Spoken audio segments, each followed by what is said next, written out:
W5.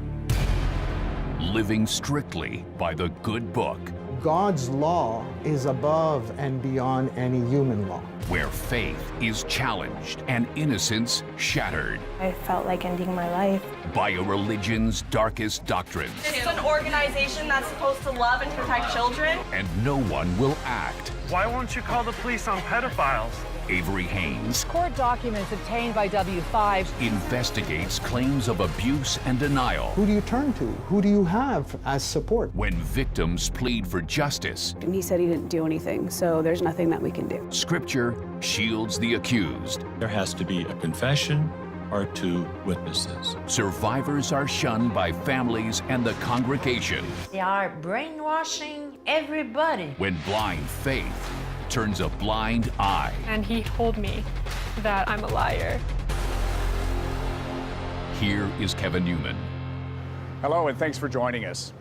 This week, a full edition W5 investigation into an alleged worldwide cover-up of sex abuse involving an organization you may least expect, the Jehovah's Witnesses. The sect is involved in lawsuits in Canada and around the world, alleging its doctrine victimizes abused children. W5's Avery Haynes travels to London, New York, California, and across Canada to hear from victims who say that religious rules and intimidation ensure trauma is rarely, if ever, reported to police.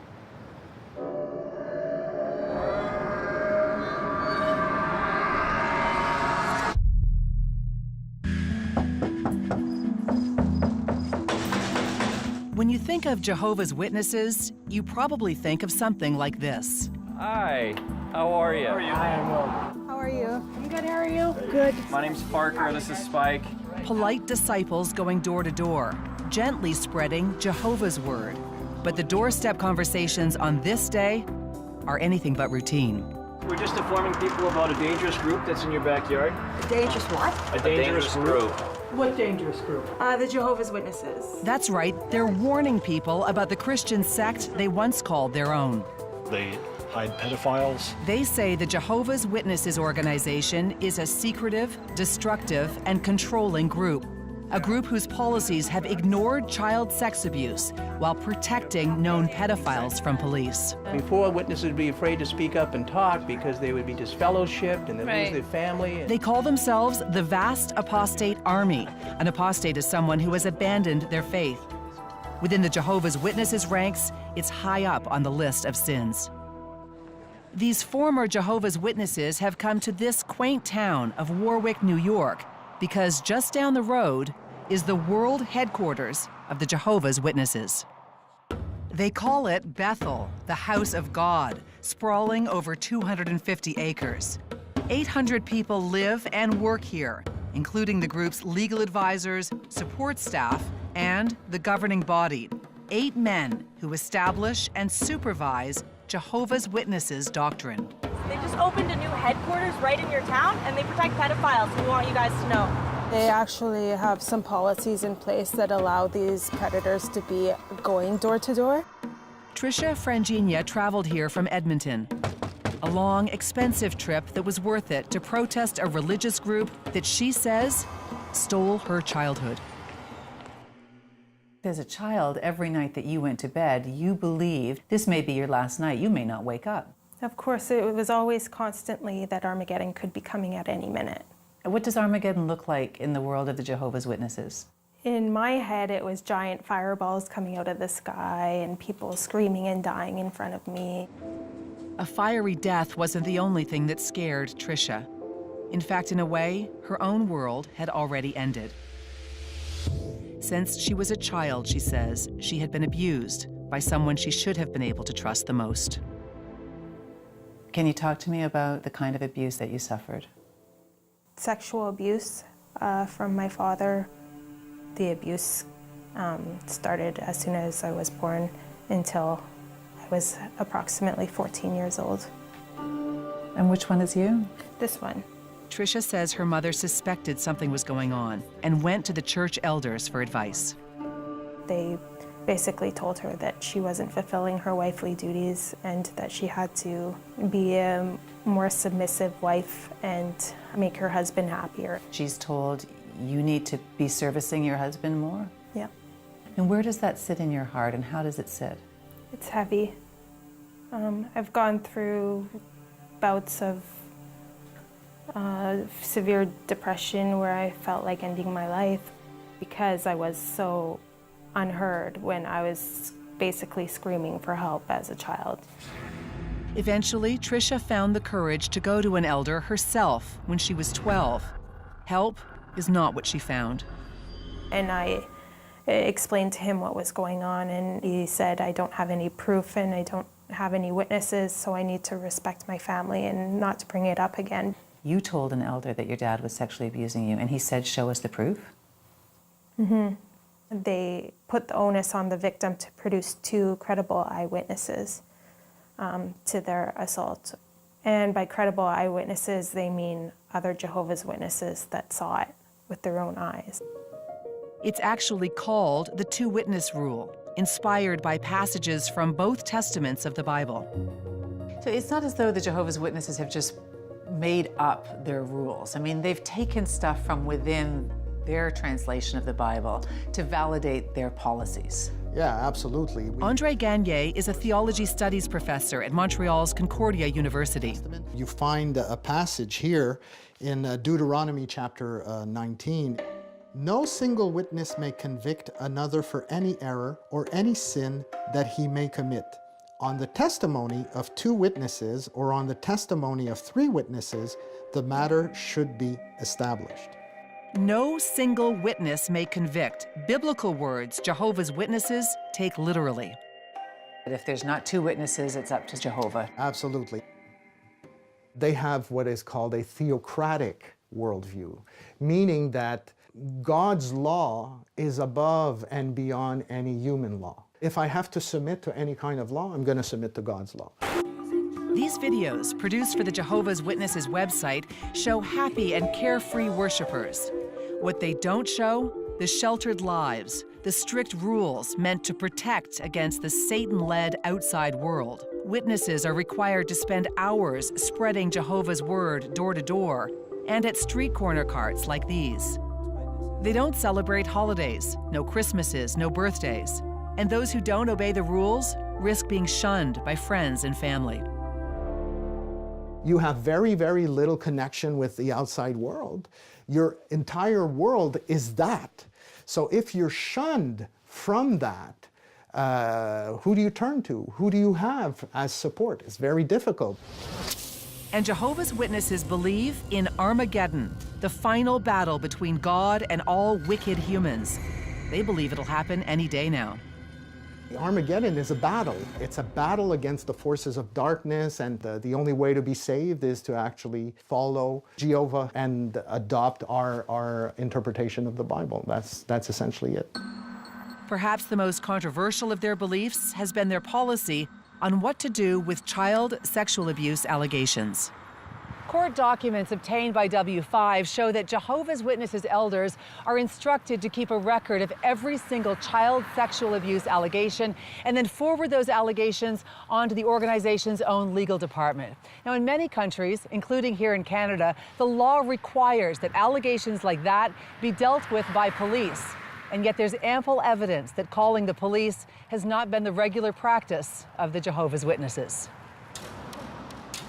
Back in New York, Excuse me, folks. Can I have a moment of your time? one of the protesters does inspire Jehovah's Witnesses to call police. His name is Zeb Leatherman, and when he's not peacefully handing out flyers, Howdy, folks. he's doing this. Just another day in the office.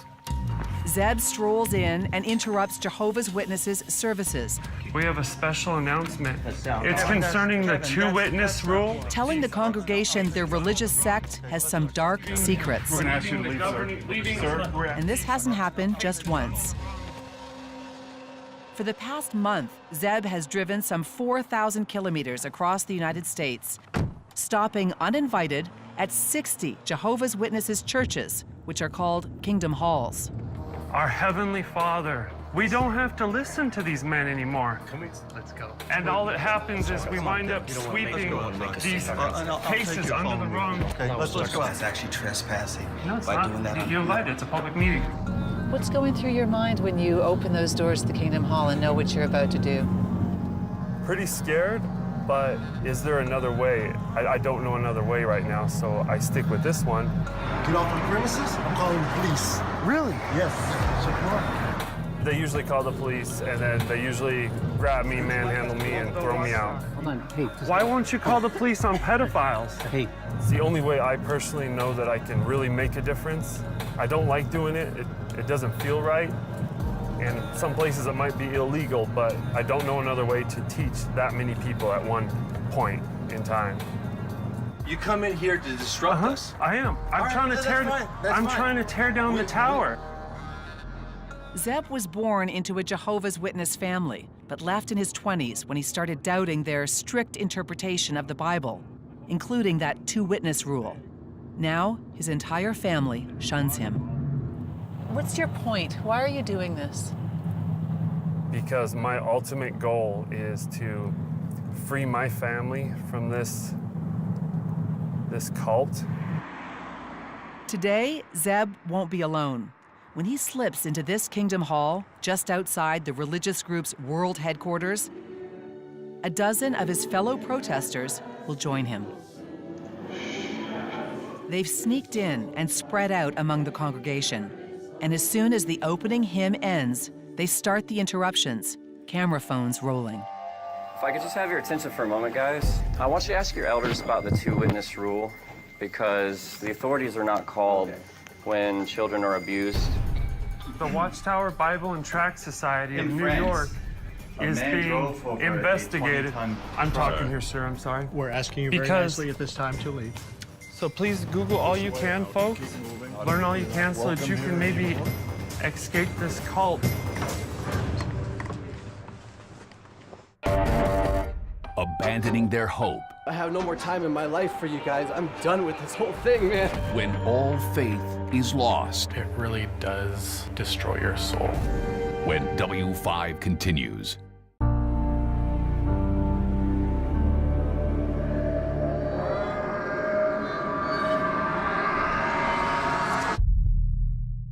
The Watchtower Bible and Tract Society of New York is being investigated. I'm talking here, sir. I'm sorry. A dozen former Jehovah's Witnesses have infiltrated this Kingdom Hall. It's a few miles from the religious sect's world headquarters in New York State.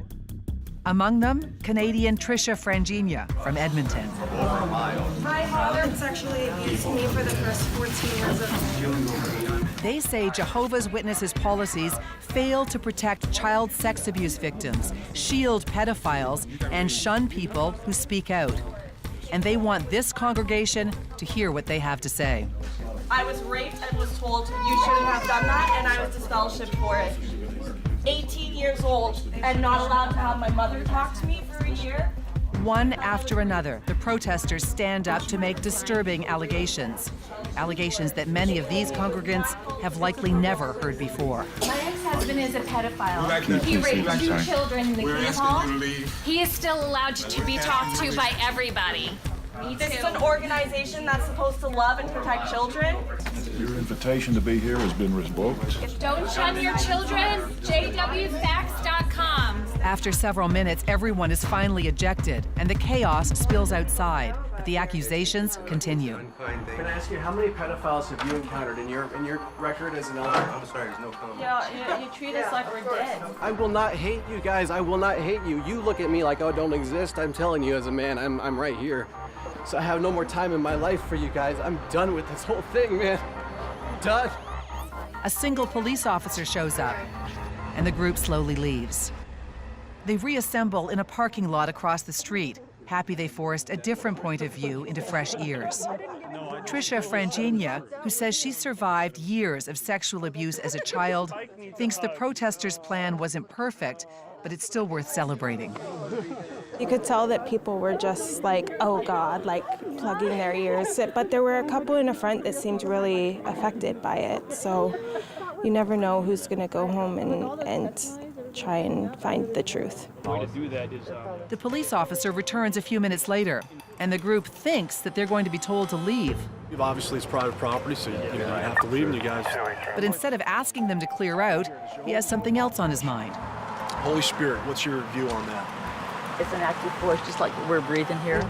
For the next 20 minutes, the group and the cop talk religion. I know the Christian church and the Jehovah's Witness obviously have some theological differences. The reception much friendlier than what they got at the Kingdom Hall. All right, well, good luck up there, and good luck to the Warwick police officers up there. Thank you so much. Have a good rest of the day. Have a great day. The group may be small and their tactics improvised, but what they're saying echoes a much larger movement that's being heard in courts and high levels of government around the world. I swear by Almighty God. In 2015, an Australian Royal Commission investigated how the Jehovah's Witnesses organization handles allegations of child sexual abuse and how often those allegations are reported to police. It's not done unless there's a legal requirement for it to be done, is there? That is true. After weeks of testimony from victims, elders, and experts, the commission concluded, we do not believe that children are adequately protected from the risk of sexual abuse. They went on to state, we do not consider the Jehovah's Witness organization to be an organization which responds adequately to child sexual abuse. In this exchange, senior counsel of the commission, Angus Stewart, refuses to let a Jehovah's Witness elder deflect blame. What ability have we got to protect every child in Australia? What you can do is you can report to the child protection authorities.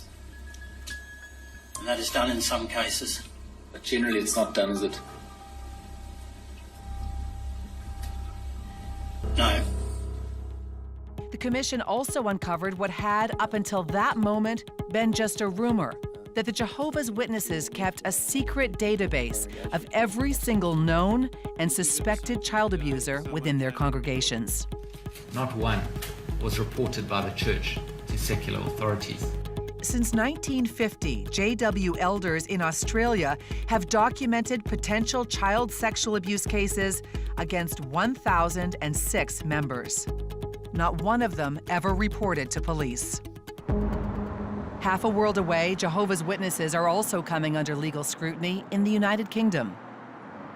How difficult is it to litigate the Jehovah's Witnesses? They're extremely difficult to litigate against. Kathleen Hallisey is a London-based lawyer who won the first ever judgment against the Jehovah's Witnesses in the UK for historic sexual abuse. Her office has become the go-to law firm for challenging the Jehovah's Witnesses. Do you believe that the Jehovah's Witnesses have a policy that purposefully protects pedophiles and puts children at risk? I do. I would describe it as a scandal and a global cover-up and a protection of abusers. At the risk of children? Absolutely. Hallisey says a British public inquiry is looking into how institutions have failed to protect children from sexual abuse, and there's now public pressure to open a separate investigation that focuses solely on Jehovah's Witnesses. If you have a policy that requires there to be a second witness to child abuse, it means that virtually every allegation of child abuse is going to go no further. And that puts the child at risk, it puts other children at risk, and it protects the person who's the abuser. And now Canada has joined the fray. 2 class action lawsuits have been filed against the Jehovah's Witnesses, officially known as the Watchtower Bible and Tract Society. The courts haven't yet certified either lawsuit, which accuse the organization of failing to protect children from sexual abuse. It is a captive organization, so that means you can never leave. Christian Gutierrez was one of those children. He's the public face of one of the lawsuits, a suit that seeks $66 million and will represent dozens of alleged victims. I like this one. Christian and his wife Katya live here in Calgary. Christmas ended months ago, but their apartment is still peppered with decorations and even a tree. We are obsessed with Christmas because we've only celebrated Christmas 4 times. We weren't allowed as Jehovah's Witnesses, so it's really special and we try to keep it up as long as possible. 4 years ago, both were disfellowshipped, cut out and shunned because they started questioning the authority of the leaders. But it took years of fear and abuse to get there, starting when Christian was just a child. I remember I used to be a child that liked to dance a lot, and as I was getting older, that started to stop. I remember coming to sit on the couch with my father, and he would have the book on one side and he would have the belt on the other side, ready. If I didn't summarize what I had read properly, I would get a spanking. And Beating. yeah. The strict corporal punishment was nothing compared to what happened to Christian when he was just 5. I was hurt as a child by this man. It was very upsetting because to this day, certain smells can make me remember it. If I hear someone buckling their belt, you know, it brings me back to the memories of it. The past is still too painful to relive in detail, but Christian says he was sexually abused by a man in his congregation. When my father found out, I got in very big trouble. And that is one of the most crushing moments, because what you need is you need help and you need support. And what I got from him was, why did you go to the elders? Does anyone say to you, oh, Christian, we need to go to the police. Who is this? Are you okay? It was never brought up to go to the police, not once. Instead of calling the police, Christian says elders told him he could heal himself by reading. They gave me magazines of their own literature on sexual abuse, and that these magazines were gonna help me to get better. They were gonna make me feel better from what I went through. Whatever happened to the man who sexually abused you? To my knowledge, nothing has happened. Is he still in the organization? I believe so. Katya knows her husband's pain. She knows what it's like to grow up as a Jehovah's Witness with a dark secret. Parts of your childhood are in here. Is it weird to look through these photographs? It is, because like it's my childhood and you want to look at them and be happy, but it just reminds you, like it reminds me of all the bad times. Even back then, Katya couldn't hide her misery, not even from the camera. In my eyes, you can just see sadness. It's just sadness. Sunglasses could shield red, puffy eyes, but they couldn't hide the haunted face of a victim. And it's kind of PTSD looking at a picture of me at that age in a bathtub, because that's the time I had certain abuse happen to me was in a bathtub. Do you want to share with us what happened to you, Katya? Yeah, I was sexually abused by a close family relative of mine, and this person was also an elder and also a Jehovah's Witness. I don't feel like going into exact detail of what took place, but I was, sexually touched. I was just very stressed and scared, and I had a lot of anxiety. So much anxiety that at the age of just 10, Katya took a kitchen knife into her room and held it to her wrist. I feel like I was going through all this and nobody noticed. And I was looking for someone to help me. And I thought maybe in a child's mind, maybe if I tried to take my life, it would get someone to notice that I need help. Before Katya could hurt herself, her mother found her with that knife and rushed her to the hospital. So you get to the hospital, and what did the doctors at the hospital say to you? They did a lot of questioning just on my history, what my family life was like. They asked me, is there anything else that you want to share, anything else that's causing you to feel scared at home or anything or in your life? And that's when I said, yeah, there's something else that I want to say, and I told them that I was being sexually abused at the same time. You told the doctors? Yeah. And it was one of those doctors who called the police. Shortly after, a close family member of Katya's was charged with sexual assault and sexual interference. But things did not get easier. After speaking to police, Katya was summoned to talk to the elders, a 10-year-old girl in a room full of men. What did they specifically ask you about the sexual abuse? I remember the elders actually asked me, do you know if there's 2 other witnesses involved to this? And I said no. And they said, well, something we can do, leave it in Jehovah's hands. They didn't even say, "We're sorry to hear what happened to you," or anything. Katya says one elder took it even farther. And he said if you really were sexually abused, that you would have squealed like a pig, which you did not, which means it never happened. And he told me that I'm a liar and that I need to clear this person's name and tell the police what I said was not true. Katya refused, but it didn't matter. Before the trial, her alleged abuser fled to Europe, where he lives to this day and is the father of 2 young girls. You both feel in your experience that this organization protected the pedophile at the detriment of the child, of you both. Oh yeah, for sure. It really does destroy your soul. It's almost like, in my opinion, it is murder, because you kill the person inside. Hiding the crimes. The written policy was, we keep known child molesters secret. While victims suffer. My innocence was taken away. When W5 continues.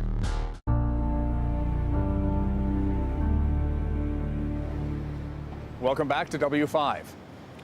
Avery Haynes' investigation into the Jehovah's Witnesses doctrine has unveiled sexual abuse survivors who claim they reported their abuse to elders, but police were never called in.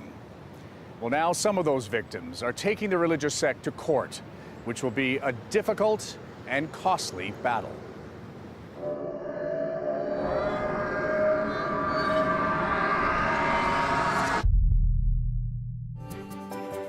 All around the world, people come together every week at places of worship called Kingdom Halls. The Jehovah's Witnesses official website hosts dozens of videos that depict warm family scenes. It's a stark contrast to the emotional court battles and international investigations that allege the organization has covered up child sex assault cases. Now, 2 class action lawsuits have been filed in Canada, one for $66 million. Neither has yet been certified to proceed. There's one place with a long history of taking on Jehovah's Witnesses, and it's right here in California. Dozens of civil suits have been filed against the organization in this state, each of them settled quietly out of court, except for one, the historic case of Candace Conti. Now, Candace was just 9 years old when she went out door to door, spreading the word of Jehovah. Because she was so young, she was sent out with an older man, a man who had something else on his mind, and it had nothing to do with God. Do you feel stronger after all of this? I do. There's a lot of times where I don't, but I do. Candace grew up as a Jehovah's Witness and from an early age embraced everything it seemed to offer. She wanted to get to heaven for a very specific reason. My grandfather died at a really, well, for me, a really young age. And the thought that I could see him again was one of my driving forces to be the best Jehovah's Witness that I could be. And to do that, you know, you spend your time, you spend your energy, you go out and you talk to people, and you try to bring them into the fold. Candace's door-to-door minder was this man. Jonathan Kendrick was 41 years old in 1995. Instead of taking Candace to preach Jehovah's word, he took her to his own house, repeatedly, for more than a year. How old were you? I was 9. Can you give me a sense of what happened when you were a 9-year-old girl? I was taken advantage of. My innocence was taken away. Her innocence may have been taken away, but her fight most definitely was not. Candace kept the abuse secret for years, but when she was 16, she searched Kendrick's name online and found this, a public child abuse database. He was a convicted child molester. She knew she had to speak up. The sense of guilt that I had felt, I think, had pushed me to trying to prevent this from happening to other children. Candace reported her allegations to an elder. It didn't go well. You walked in and said to the elders, I'm also a victim. I am also a survivor of this man. And what did they say to you? I was literally told, quote unquote, what do you want me to do? Start a holy crusade? Months passed and Candace was finally summoned by the elders. They told her they had interviewed Jonathan Kendrick. And he said he didn't do anything, so there's nothing that we can do. You know, and so that's where that terrible, hideous two-witness rule comes into play.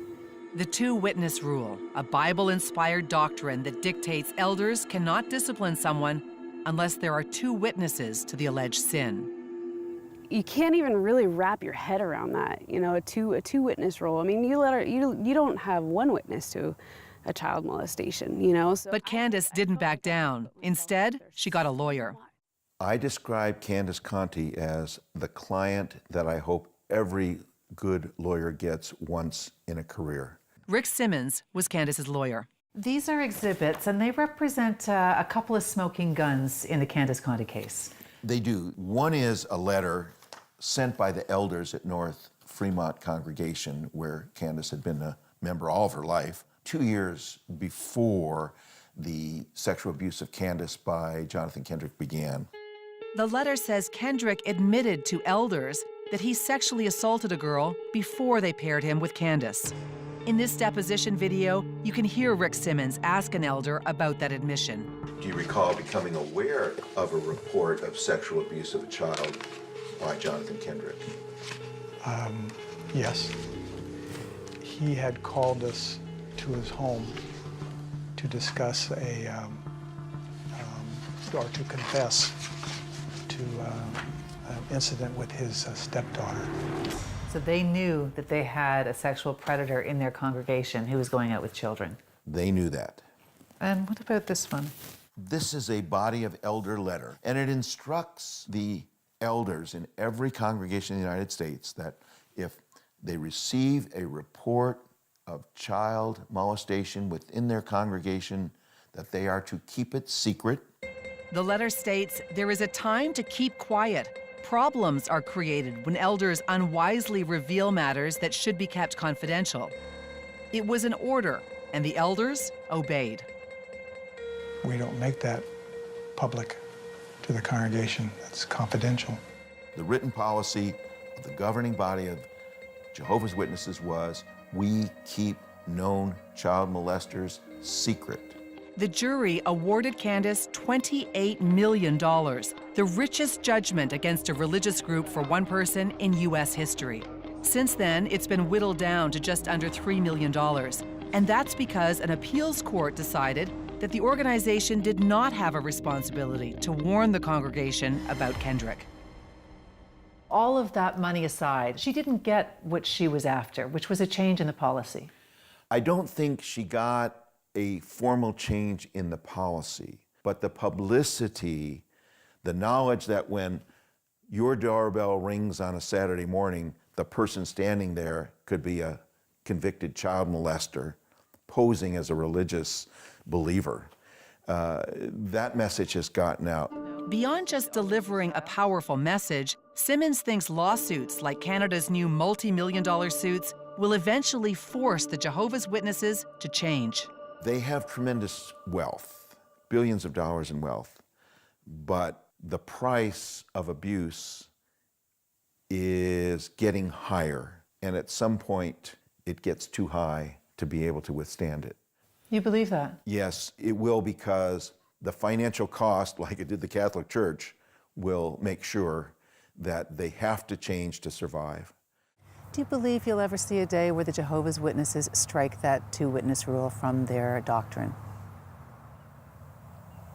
Yes, I hope. I think that the two-witness rule works for, you know, stealing a loaf of bread, but it does not work for rape and child abuse at all.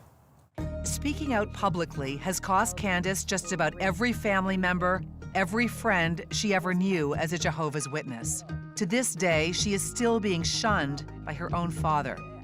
Extreme shunning is a destructive and controlling aspect of the Christian sect, and some say the fear of shunning is why believers don't challenge the rules, even if it kills them. A tragic example of that deadly fear unfolded near Quebec City in late 2016. Eloise Dupuis was 27 when she gave birth to a son. Her labor was difficult, and she lost a lot of blood. So much that doctors said she would likely die without a transfusion. But Eloise was a Jehovah's Witness who believed that transfusions are biblically banned. She refused the blood, and less than a week after becoming a new mother, Eloise Dupuis died. I miss her every day. Every picture. Manon Boyer was Eloise's aunt. She was beautiful. Manon is not a Jehovah's Witness, so Eloise had to keep their close relationship a secret. She was the nicest girl I ever knew in my life. She was lovely, she was loving. Boyer believes it was fear of being kicked out and shunned that led to Eloise's death. She says her niece was surrounded 24/7 by what's called the Hospital Liaison Committee, known to critics as the Blood Police, a group of Jehovah's Witnesses who keep vigil around believers who are at risk of receiving a transfusion. Nobody who's not Jehovah's Witness can see her. She was sequestered. Sequestered. Yeah. The doctors treating her told her many times, you will most certainly die if you don't accept blood. But she never believed it. Michel Morin is an author who's written a book about the case, and its title is blunt. It's called They Killed Eloise Dupuis. He argues that hospital liaison committees coerce people through fear of shunning. If you get blood, you will be disfellowshipped, so your family won't talk to you again, you will lose access to the paradise, etc., etc. And so there is so many threats, you know, and so many pressure put on these people that we're not talking about free will here. Even if a doctor, a competent doctor, tells her about the reality of blood transfusion, he has like 24, 48 hours to convince her and to change 20 years of deception, of lies. It's an impossible task. A coroner's inquest concluded Eloise was not unduly influenced by fellow Jehovah's Witnesses, a ruling her aunt thinks is absurd. She believes Eloise wanted to live, but the fear of being kicked out and shunned was too powerful. They are brainwashing everybody. You have no choice when you're a Jehovah's Witness. You don't have the choice to think. She didn't deserve that. And I miss her a lot. Shaking the foundations. We're out here just to talk to people and warn them of a rock-solid belief. We will never change our scriptural position on that subject. When W5 continues.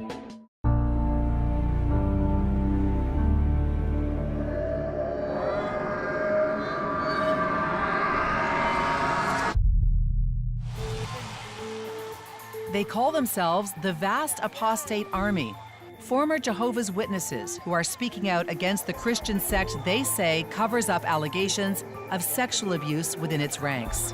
1,006 pedophiles that you guys hid! Today, they're bringing their allegations to a place they once revered, deep in rural New York State, outside the small town of Warwick. This is Bethel, the world headquarters of the Jehovah's Witnesses. Let's do this. So, well, I'm on Facebook. You guys are watching live all over the world. We got people coming in from Australia and pretty much everywhere. The governing body inside knows the protesters are here, and despite the fact that it's raining, the compound's sprinklers have been turned on, full. Parker Bryan organized the rally and has nominated himself to take their complaints to the security gate. Good afternoon, gentlemen. Can you hear me? So my name is Parker. We were hoping we could get one of the governing body members to come out and say hello and have a few words. Is that possible? So you know what? The site is closed at the moment, and the persons you're requesting, they're not available. Not available. Also, you may not know this, but this is private property. So your friends aren't able to be here. The two-witness rule has got to go. Kids are being molested, and they're not being turned into the authorities. The protesters may not have been heard. Thank you, gentlemen. Have a great day, okay? But they would later find out they were definitely seen. They're starting to block the main entrance. This video was taken from inside the compound, well behind that security gate. Video and stills of not only the group, but of individual protesters as well. Someone from inside Bethel recorded the demonstrators, and for some reason, secretly posted it online. Yeah, down here at the gate, they're actually grouping up And this isn't the only video that came from behind the gates. Greetings. We're so happy you could join us for this broadcast. The Jehovah's Witnesses official website regularly broadcasts this newscast-like presentation. Almost immediately after the protesters delivered their in-your-face message, If you'd open your Bibles to Romans chapter 12 and verse 1, this senior official appeared on the broadcast, defending the two-witness rule. the scripture is very, very clear. It says, no single witness may convict another for any error or any sin that he may commit. On the testimony of two witnesses or on the testimony of three witnesses, the matter should be established. There has to be a confession or two witnesses. So we will never change our scriptural position on that subject. This grassroots group of ex-witnesses didn't really expect to meet with anyone from the governing body during the protest. There's a long history of not responding to criticisms or allegations publicly, something W5 found out firsthand. This is the Canadian headquarters of the Jehovah's Witnesses in Georgetown, north of Toronto.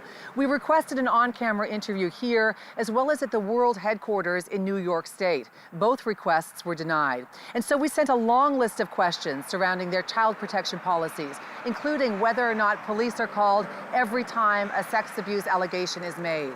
Instead of answers, we received a variation of a statement that the Jehovah's Witnesses have been using for years.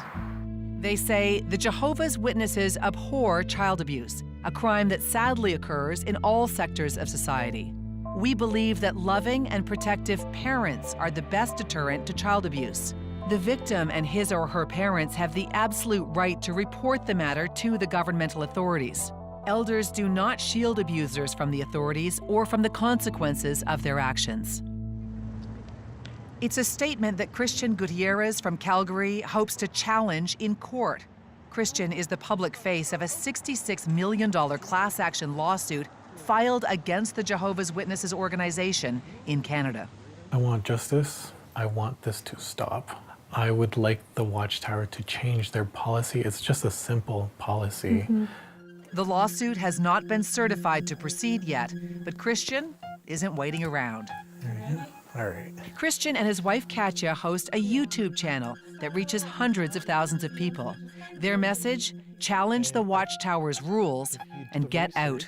When you finally leave, feel free. Yeah, that's so true. And they're not the only ones using social media to fight back against the Jehovah's Witnesses. And we're out here just to talk to people and warn them.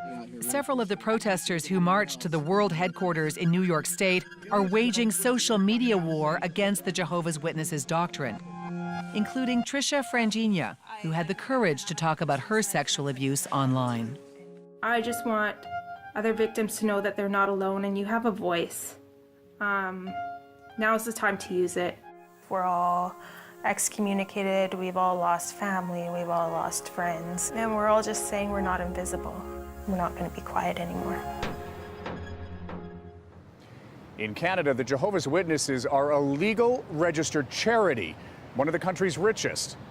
Each year, it raises more than $75 million tax-free. We'll be right back.